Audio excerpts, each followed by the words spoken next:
Hi guys! Today I'm sharing Crown of Thorns care tips. Euphorbia Milli is an ornamental cactus-like plant native to Madagascar and other tropical regions throughout the world. The Euphorbia Milii has an interesting background and can be found under many different names such as Crown of Thorns, Christ plant, Christ thorn, and Corona de Cristo or Corona de Espinas in Latin America. You might find these names quite surprising, especially if you know how beautiful this succulent is. So why is it associated with Jesus' crown of thorns? As it turns out, rumor has it that the crown worn by Jesus Christ was made from Euphorbia Milii stems. Being a tropical plant, the crown of thorns succulent thrives in warm conditions, loves drought, but is extremely sensitive to frost. It is usually grown in a container that can be moved indoors for the colder winter months. If you live in a warm climate, you can grow this semi-succulent outdoors as an ornamental shrub. This evergreen succulent is so interesting and beautiful that it received the Award of Garden Merit from the Royal Horticultural Society in 1993. It blooms all year and it is low maintenance, so it is the perfect ornamental flower for gardening beginners and very busy plant lovers. Crown of thorns are neglect tolerant and require little maintenance.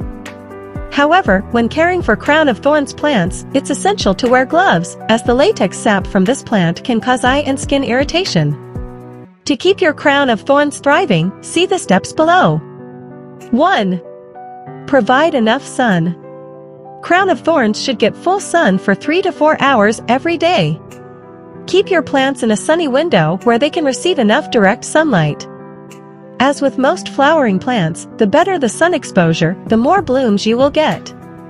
Euphorbia needs direct sunlight and it will reliably bloom as long as it receives at least 3 to 4 hours of bright sunlight per day. Outdoors, try to place it under full sun.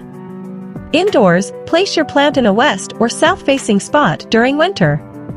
2. Avoid overwatering. Only water your crown of thorns when the top inch of soil has dried, and ensure there isn't any water collecting near the roots. You can wait until the top 3 inches of the soil have dried before watering in the winter months. 3. Fertilize. Use a liquid fertilizer every few weeks during fall, spring, and summer. When the plant is more dormant in the winter, you can dilute the fertilizer and use it less often. 4. If growing outdoors, plant in well-draining soil and full sun. In dry climates, the plants will appreciate some midday shade for better blooms. Crown of thorns is a very adaptable houseplant. It needs a well-draining cactus potting mix and should not be planted in a container that is more than an inch or 2 larger than the root ball. If there is excess soil, it will retain water and could cause the roots to rot.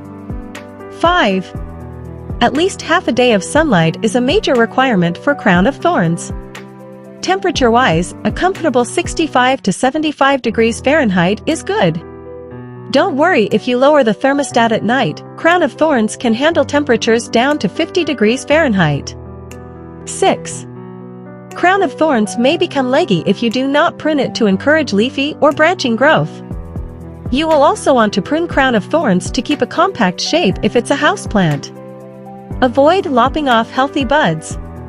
When pruning this plant, whether indoors or outdoors, protect your eyes, hands, and skin from the sap. To stop sap from flowing, spray water directly on the wound. 7. A crown of thorns houseplant is simple to repot every 2 or so years. Be sure to wear protective gloves and eye gear while potting your plant. Remove the plant from its current pot, loosen the roots, and place it in a new pot that's a couple of inches larger in diameter. Use cactus potting mix only. Water thoroughly after you have placed the plant in its new home.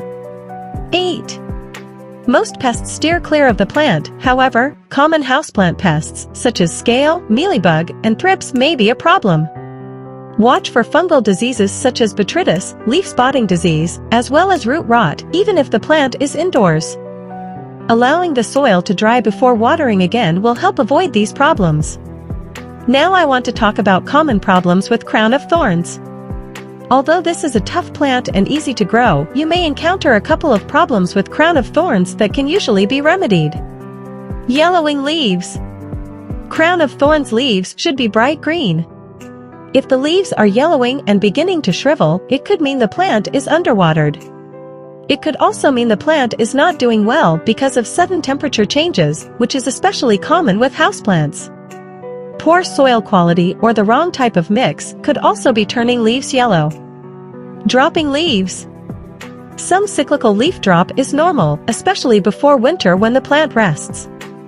However, if the plant is completely stressed due to living in an environment that's too hot or it's being underwatered, it will shed every leaf.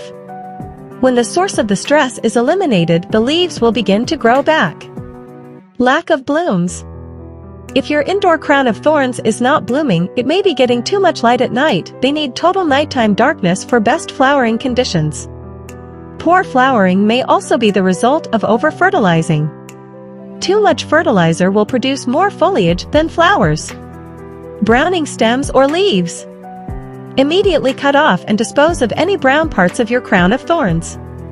Brown portions may mean a fungus developed due to prolonged moisture, indoors or outdoors, which rotted parts of the plant. Is the crown of thorns safe around pets? As touched on earlier, the stems are coated in thorns. Although they're not excessively sharp, they can still hurt if you or a pet gets too close. If anything manages to get past these thorns, then all plant parts, including the leaves, will bleed an irritating latex sap if they're damaged. It's normal to see the latex sap whenever the plant is damaged, and this has two main benefits.